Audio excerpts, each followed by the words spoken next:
Hello friends, welcome to your comfort classes. स्वागत है आपका ज्योग्राफी की इस वीडियो में, जिसमें आज हम एक बड़ा इम्पॉर्टेंट सेगमेंट जो है कवर करेंगे, जिसमें हम फिजिकल डिवीज़न ऑफ इंडिया जो है, यानी कि भारत की जो भौगोलिकी है और जो उसका विभाजन किया गया है उसके करेक्टरिस्टिक के आधार पे उसको जो है हम इस वीडियो में कवर करेंगे। तो चलिए शुरू करते हैं। On the basis of physical features, यानी कि जो जितने भी करेक्टरिस्टिक हैं लक्षण के आधार पे, भौगोलिक लक्षणों के आधार पे भारत को जो है 6 भागों में जो है विभाजित किया जाता है। ठीक है, 6 डिवीजन्स बनाए गए हैं। तो द नॉर्दर्न माउंटेन, यानी कि जो उत्तर भारत के जो मैदान है या उत्तर भारत के जो पर्वत हैं, हिमालय जो जम्मू कश्मीर से अरुणाचल प्रदेश तक जो है एक आर्च के साइज में जो है स्ट्रेच मतलब फैला हुआ है, एक ये भाग में विभाजित होता है। फिर उसके बाद नॉर्दर्न प्लेन्स और इंडो गंजेटिक प्लेन्स आता है, यानी कि उत्तर भारत का जो है मैदान या फिर जो गंगा और सिंधु नदी के बीच का जो मैदान है दूसरा भाग जो है उसमें विभाजित किया जाता है।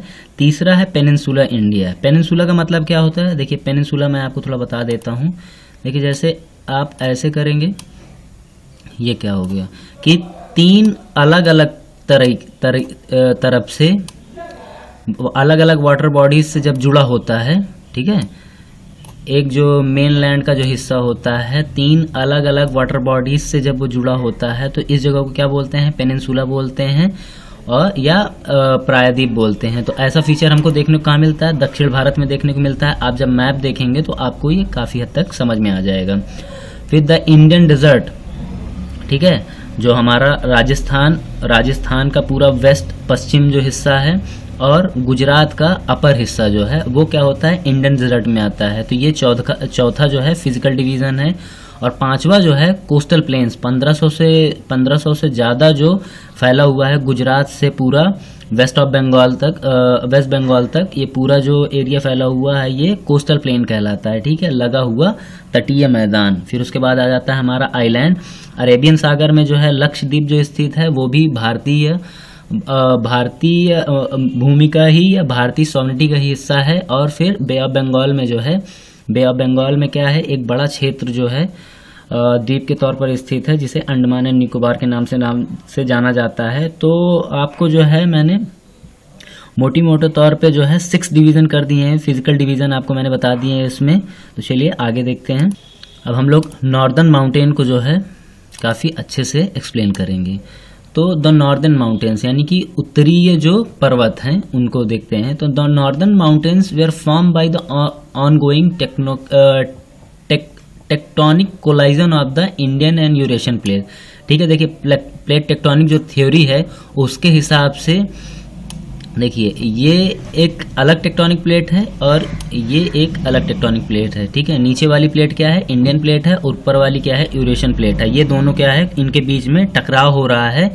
आप जब एक बड़ा जब टॉपिक बाद की वीडियो में जो है हम लोग जब कवर करेंगे, जिसमें हम लोग टेक्टोनिक प्लेट्स के बारे में पढ़ेंगे, तो वो किस तरीके से कोलाइजन उनके बीच में हो रहा है और जो इनकी ज्योग्राफिकल फीचर है उसमें जो चेंजेस आ रहे हैं। ठीक है, तो उत्तरी भारत के जो पर्वत हैं उनका जो निर्माण हो रहा है वो किससे हो रहा है? इंडियन और यूरेशियन प्लेट के कोलाइजन से हो रहा है।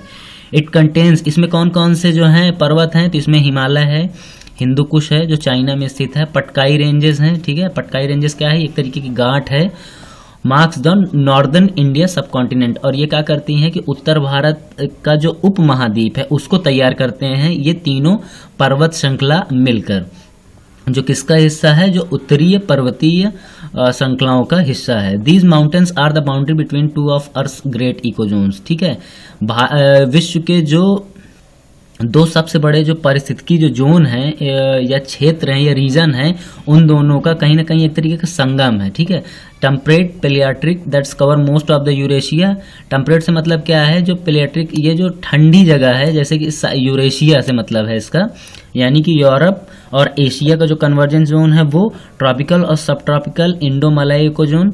ठीक है, ट्रॉपिकल भी है, उष्ण जो है सब ट्रॉपिकल यानी कि समपोष्ण जो है, और इंडो मलय यानी कि इंडो मलय जो इको जोन है, ये क्या है? ये कहीं ना कहीं इन सारे जो जोग्राफिकल फीचर्स हैं इनका कहीं ना कहीं क्या है, कन्वर्जेंस जोन है, जिससे क्या होता है एक वास्ट डाइवर्सिटी वाला इकोजोन तैयार होता है। इसी वजह से जो है इन्हीं सारे फीचर्स की वजह से क्या है कि भारत को एक उपमहाद्वीप की संज्ञा दी गई है, क्योंकि इसमें क्या है विविधताएं बहुत ज़्यादा हैं। आपको एक तरफ आप जाएंगे तो आपको थार मिलेगा, राजस्थान मिलेगा, पूरा रेगिस्तान मिलेगा।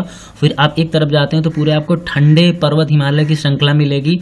और फिर दक्षिण में आप जाते हैं तो आपको गोंडवाना लैंड के पुराने हिस्से वाले क्षेत्र मिलेंगे। इस तरीके से साउथ ईस्ट एशिया और इंडोनेशिया से भी आपको जो है आपको सिमिलरिटीज़ मिलेंगे भौगोलिक आधार पर। इसको क्या किया जाता है, जो हिमालय है, हिमालय की जो श्रृंखला है नॉर्दर्न माउंटेन्स की, भारत और नेपाल के पर्सपेक्टिव में अगर देखें तो इसको क्या किया जाता है, मोटा मोटी जो है 3 बड़े भागों में डिवाइड किया जाता है। वो क्या है, हिमालय, ट्रांस हिमालय और पूर्वांचल हिल्स। ठीक है, अब इन 3 ब्रॉड टॉपिक्स को जो है हम आगे कवर करते हैं। एक बेसिक चीज़ हम लोग ये देख लेते हैं कि माउंटेन्स को कवर करने से पहले ये जो फीचर्स हैं, नॉर्दर्न माउंटेन्स के जो फीचर्स हैं उनको जो है उनका डिवाइड या क्लासिफिकेशन समझने से पहले जो है माउंटेन से रिलेटेड कुछ टर्मिनोलॉजीज हैं जिनको हम समझ लेते हैं। पास, ठीक है, ये 5 हैं। पास मतलब दर्रा होता है, ये एक तरीके का क्या होता है, नेचुरल गैप होता है। नेचुरल गैप रूट बिटवीन ए रिजेस हिल, क्या होता है, जो पहाड़ी श्रृंखलाओं के बीच में जो है एक तरीके का खालीपन होता है, जिसको जो है आम जो जिंदगी में सामान लाने या आर पार जाने के लिए एक तरीके का दरवाजा समझ लीजिए, एक तरीके का नेचुरल गैप है। ठीक है, पास का मतलब होता है, दर्रे से मतलब होता है। रेंज क्या होती है, large landmass consisting of mountains, ridges and peaks. एक बड़ा जो है क्षेत्रफल होता है, जिसमें क्षेत्र होता है, जिसमें क्या होती है, पहाड़ी वगैरह होती हैं, ठीक है, रिजेस होती हैं और पीक्स होती हैं, चोटी वगैरह होती हैं। तो इन्हें क्या कहा जाता है, रेंज कहा जाता है। पीक क्या होता है ये देख लेते हैं, हाईएस्ट पॉइंट और tip of a mountain range. ठीक है, जैसे कि पेन की टिप होती है सबसे टॉप पे होती है और सबसे नुकीली होती है, वैसे ही पहाड़ी की जो सबसे ऊंची जो चोटी होती है उसे ही क्या होता है, या सबसे जो ऊंचा हिस्सा होता है उसे क्या कहा जाता है, पीक कहा जाता है। वैली का मतलब क्या होता है, वैली का मतलब घाटी से होता है। इज अ डिप्रेशन और a flat land between 2 elevated areas. क्या होता है कि 2 उठे हुए हिस्से, ठीक है, जैसे लैंड मास के या जमीन का या पहाड़ के 2 उठे हुए हिस्सों के बीच में एक जो गर्त जैसी बनी होती है जिससे नदी वगैरह बहती हैं। लैंड जो फ्लैट लैंड होती है उसके बीच में भी होता है, तो इन्हें क्या कहा जाता है, इन्हें वैली कहा जाता है। अब दून जो हमारा है, जैसे कि देहरादून है, ठीक है, तो इन दून भी एक शब्द है। Longitudinal valleys existing between Himachal and Shivalik. ठीक है, हिमाचल और शिवालिक की जो पहाड़ियां हैं उनके बीच में लॉन्गिट्यूडनल घाटी के तौर पे जो स्थित जो जगहें हैं उनको क्या कहा जाता है, उनको दून कहा जाता है। और ये कहीं ना कहीं जब आप मॉडर्न हिस्ट्री पढ़ेंगे तो उसमें जो है अंग्रेजों ने जो है गर्मी के दिनों में रहने के लिए ही इन जगहों को इस्टेब्लिश किया था, वर्तमान में जो कि इंडिया के बड़े टूरिस्ट अट्रैक्शन पॉइंट बने हुए हैं। अब हम हिमालय और उसके उत्पत्ति का जो कॉन्सेप्ट है उसको थोड़ा समझेंगे। तो Himalaya is the highest and one of the youngest mountain ranges in the world. क्या है कि हिमालय जो है दुनिया के जो है सबसे यंग या युवा पर्वतों की एक श्रृंखला है। It act as a natural barrier. ठीक है, ये नेचुरल बैरियर की तरह भी काम करती है। नेचुरल बैरियर से क्या मतलब होता है, प्राकृतिक जो बांध या बंद होता है उसके तौर पे ये काम करती है। कैसे, देखिए भारत में क्या होती है, एक्सट्रीम जो कोल्ड होती है, खास करके जो यूरेशिया से आने वाली या साइबेरिया से आने वाली ठंडी हवाओं को रोकती हैं। इससे क्या होता है, भारत का सिर्फ खाली कश्मीर और जो बॉर्डर से लगा हुआ कुछ क्षेत्र है वही सिर्फ ज़्यादा ठंड से प्रभावित होता है। बाकी पूरा भारत में क्या होता है कि वो इंटर ही नहीं करने देती ठंडी हवाओं को। They run from west to east direction from Indus to Brahmaputra.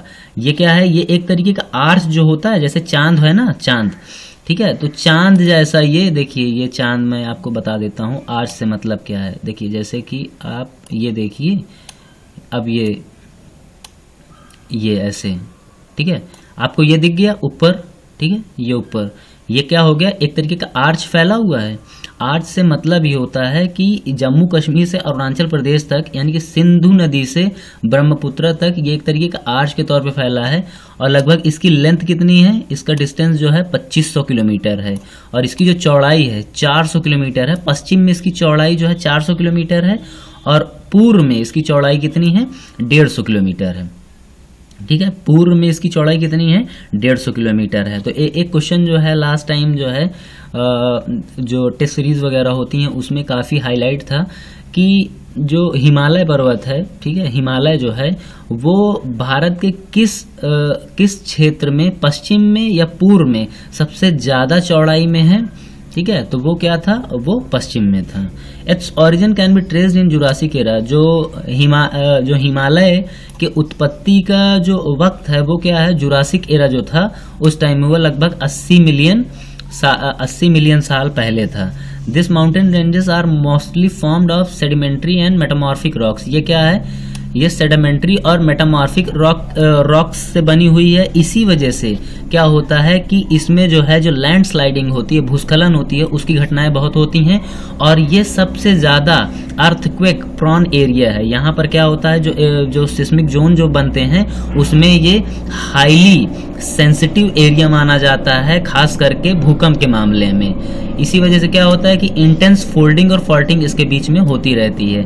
जियोसिंक्लाइकल origin has been supported by Argand, Kober और स्वेस। ये क्या है, ये ज्योग्राफी के महान फिलोसफर्स हैं जिन्होंने जो है जियोसिंक्लाइनल जो ओरिजिन है यानी कि उत्पत्ति के जो ये सिद्धांत है जियोसिंक्लाइनल जो है उसको जो है ये सपोर्ट करते हैं। The plate tectonic origin of the Himalaya was put forward by W.J. Morgan in 1967। तो जो प्लेट टेक्टोनिक जो उत्पत्ति के जो सिद्धांत है खास करके हिमालय के पर्सपेक्टिव में उसको फॉरवर्ड किसने किया था, W.J. मॉर्गन ने किया था 1967 में। देखिए हिमालय को कितने भागों में विभाजित किया जाता है, तो हिमालय को 3 भागों में विभाजित किया जाता है, वो भी पैरेलल रेंजेस यानी कि समानांतर। समानांतर से मतलब क्या समझ रहे हैं, एक ये, फिर दूसरी श्रृंखला ये है, तीसरी श्रृंखला ये है, ठीक है। तो क्या हुआ, ये पैरेलल हो गया, इसी को समानांतर बोलते हैं। तो पहला क्या है, ग्रेटर हिमालय या हिमाद्री, दूसरा है लेसर हिमालय और हिमाचल, तीसरा है आउटर हिमालय और शिवालिक्स जिसमें उत्तराखंड वगैरह आ जाते हैं। अब हम लोग क्या करते हैं कि द ग्रेटर हिमालय या हिमाद्री के फीचर्स को समझते हैं। It comprises of the northern most ranges. तो इसमें क्या है, सबसे जो उत्तरतम जो मोस्ट रेंजेस हिस्से हैं वो इसी में आते हैं। It has an average height of 6000 metre. तो इसमें जो एवरेज ऊंचाई है पीक्स की वो क्या है, 6000 मीटर है। ज़्यादातर जो ग्रेटर हिमालय में जो पहाड़ियाँ आती हैं उनकी ऊंचाई क्या है, 6000 मीटर है, जो किसके बीच में रहती हैं, width lies between 120 to 190 kilometres. और इसकी जो चौड़ाई है वो लगभग कितनी है, 120 से 190 किलोमीटर है। मोस्ट कंटिन्यूअस रेंज है यानी कि इसमें लगातार जो है श्रृंखला बनी हुई है। इट इज स्नो बाउंड, इसमें जो है ये पूरी तरीके से जो है बर्फ से ढका हुआ है। Many glacier descend from this range, और इसमें जो है बहुत सारे जो ग्लेशियर्स वगैरह हैं वो इसमें पाए जाते हैं। It has high peaks like, इसमें जो है ऊंची ऊंची जो चोटियां हैं जैसे कि माउंट एवरेस्ट 8848 जो है इसकी जो है मीटर क्या है ऊंचाई है। कंचनजंगा है जो कि सिक्किम में है, मकालू है, धौलागिरी है, नांगा पर्वत है जो क्या है कि लगभग 8000 मीटर से ऊंची ये पीक्स हैं इस पे। माउंट एवरेस्ट की ये देखिए हाइट मैंने आपको पहले बता दी थी, 8848 मीटर है और ये विश्व की सबसे ऊंची चोटी है। कंचनजंगा क्या है, highest peak of Himalaya in India. Bharat में क्या है, भारत की हिमालय की सबसे ऊंची चोटी क्या है, वो है कंचनजंगा। कभी कभी लोग क्या करते हैं कि K2 जो है यानी कि गॉडविन ऑस्टिन को लेकर लोग कंफ्यूज हो जाते हैं, लेकिन ये याद रखिए उसको लेकर थोड़ा डिस्प्यूट चलता है, तो पेपर में जो है कंचनजंगा को ही फाइनल आंसर माना जाता है। और इसमें जो है कई सारे पासेज हैं, मैंने पासेज का कॉन्सेप्ट आपको पहले बता दिया। दर्रा क्या होते हैं, एक तरीके के नेचुरल गैप होते हैं किनके बीच में, रेंजेस के बीच में, ताकि लोग आर पार जा सकें। जैसे कि बारालाचा, ठीक है, ये इसी में है द ग्रेटर हिमालय में। शिपकीला, ये देखिए एक चीज ये भी याद रखिएगा, ला जो होता है, ला का मतलब ही दर्रा होता है। नाथुला, जोजिला, बॉम्बडीला एटसेट्रा इत्यादि, ये सब क्या है, ये सब माउंटेन हाई माउंटेन पासेज हैं खास करके ग्रेटर हिमालय के। अब हम आउटर हिमालय के बारे में देख लेते हैं, जिसे क्या बोला जाता है, जिसे शिवालिक्स बोला जाता है। तो it is the outer most range, ये सबसे बाहरी हिस्सा होता है, एक तरीके का इसे फुट हिल भी मान सकते हैं। और इसका जो एल्टीट्यूड है यानी कि ऊंचाई क्या है 900 से 1100 मीटर है, और इसकी चौड़ाई जो है 10 से 50 किलोमीटर है। They have low hills like, इसमें क्या है छोटी छोटी जैसे जम्मू की पहाड़ियाँ वगैरह हैं। Valleys like between Shivalik and lesser Himalayas are called Duns, इसमें जो है शिवालिक और लेसर हिमालय जिसे हिमाचल कहा जाता है, ठीक है, मध्यम हिमालयाज जो हैं, इन्हीं के बीच में जो वैलीज घाटियां पाई जाती हैं उन्हें दून कहा जाता है, जैसे देहरादून, कोटली दून और पाटली दून, ठीक है। ये क्या होता है, ये एक तरीके के समर सेंटर हैं, जब अंग्रेज लोग रहते थे उन्हीं लोगों ने जो है इसे डेवलप कराया था। अब हम लोग ट्रांस हिमालय के बारे में पढ़ते हैं, ठीक है। It extends north of greater Himalaya and parallel to it is called Zaskar range, ठीक है। ये क्या है, जो ग्रेटर हिमालय है उसी का उत्तर भाग में एक तरीके का एक्सटेंशन है, और इसे जो है जास्कर रेंज के नाम से भी जाना जाता है, जास्कर की पहाड़ियों के नाम से भी जाना जाता है। North of Zanskar range lies Ladakh range, तो जो जास्कर का जो उत्तरी हिस्सा है उसमें क्या है, लद्दाख की पहाड़ियाँ वगैरह हैं या श्रृंखला हैं। The Indus river flows between Zanskar and Ladakh, और जो सिंधु नदी है वो जास्कर और लद्दाख नदी के बीच में बहती है। कराकोरम जो है इसमें जो है extreme north of the country है, ठीक है, extreme north of the country है। K2 is the second highest peak of world है, ठीक है। K2 क्या है, दुनिया की सबसे बड़ी पहाड़ियों में से एक है।